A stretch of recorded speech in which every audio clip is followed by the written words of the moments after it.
She started shouting and creating a scene. She was bundled out of the police station. How did it go? I hope she didn't notice anything odd. I don't want the name of this school in the media. Sister Rita was talking to Officer Akani on the phone. Yes, she did. But what can she do? She is just a poor single mother, Officer Akani said, laughing heartily. Officer, don't look down on what anyone can do, you might be surprised. Sister Rita said, sounding serious. Anyway, since we have embalmed the body, we can release it to her. That way, nothing can be found. These children can be naughty at times. I don't care what happened to her. I just don't want the name of this school mentioned in one sentence with murder. We already have enough bad incidences under my watch. If this one ever gets out, the government may close us down. Sister Rita concluded and hung up. The school brought Sarah's corpse home to her mother, who was totally broken. They kept her coffin in her sitting room. What of your relatives? One of the school's representatives asked. I have no one except Sarah, Onam replied, shedding tears. One of the school's representatives was crying with her. She was a mother too. Her name was Mrs. Ayib. Mrs. Ayib was Sarah's class teacher. She insisted on coming to her burial. Sarah was one of the brightest students in my class. Even when she was sick, she made sure she completed all her assignments. Mrs. Ayib was cut short by Onam. Was Sarah sick? When was it? No one told me. Onam asked frantically while holding Mrs. Ayib's hands. I am sorry you were not aware, but it was nothing serious. It was just malaria that she had. Mrs. Ayib lied to save the situation. Onam could not still rest. Do you think I neglected her? I would have let her school from home. Do you think the sickness contributed to her death? Onam just kept talking and crying. Sarah was my only hope. What will I be doing? Osand, Sarah's father died when she was in my bell. I met Osand when I was looking for a job as a secondary school leaver. Onam started telling them her story, and they all kept quiet and listened. You see, I grew up in an orphanage home, so going to school was a big luxury. I finished secondary school at 22 years old due to circumstances. After secondary school, I decided to get a job, to at least feed myself. It was during the job hunting that I met Osand, Sarah's father. He was managing a petrol station where I went to seek employment. He was a perfect gentleman, who does not play with his integrity and good name.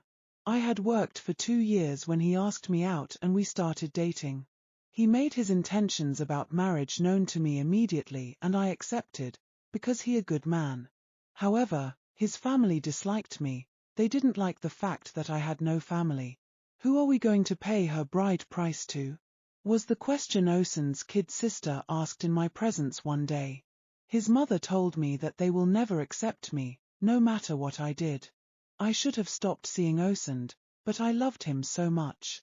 We were planning to get married without the blessings of his family, when I found out I was pregnant. We were overjoyed, the day I tested positive to pregnancy. However, my joy was dimmed forever. Osand fell ill few days to our court wedding. It was just fever, they said, but he died in his sleep 2 days later. Then I was 4 months gone. How I survived the shock and the pains that followed was still a mystery to me. I think Sarah gave me strength. His family wanted my head. They accused me of killing their son Osand. After many rituals to prove my innocence, they warned me never to set foot in their house for life.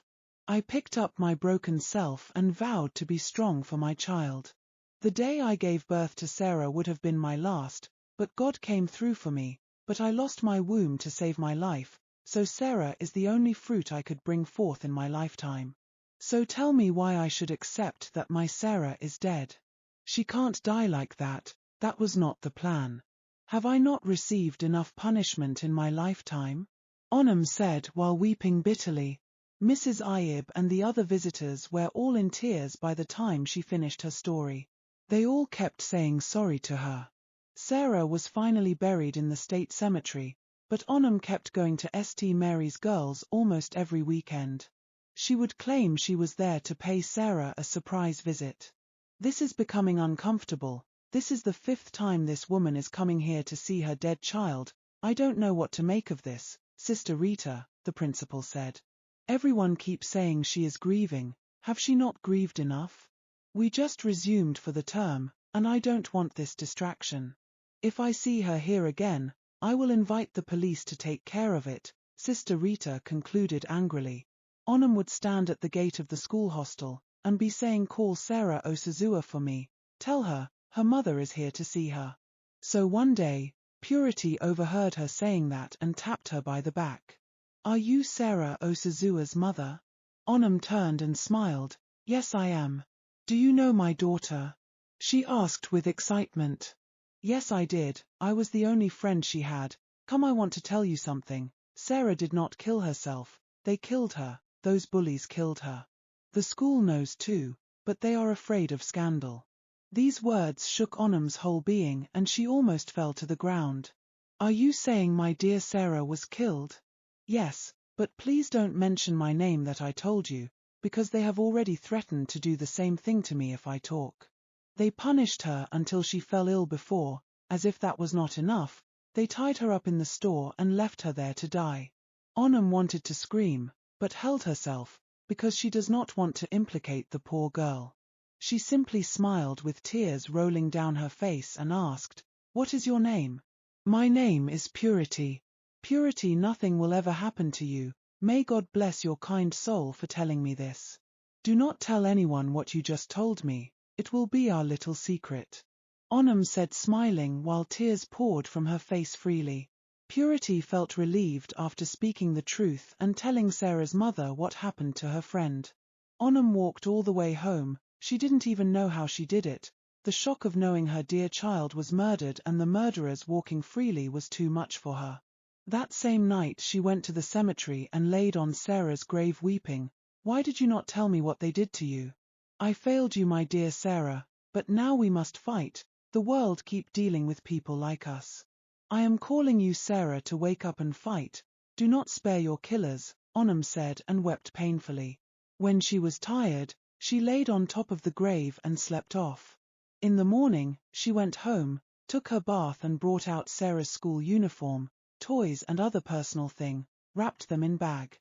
When it was dark, she wore the school uniform, carried the bag and went to St. Mary's Girls.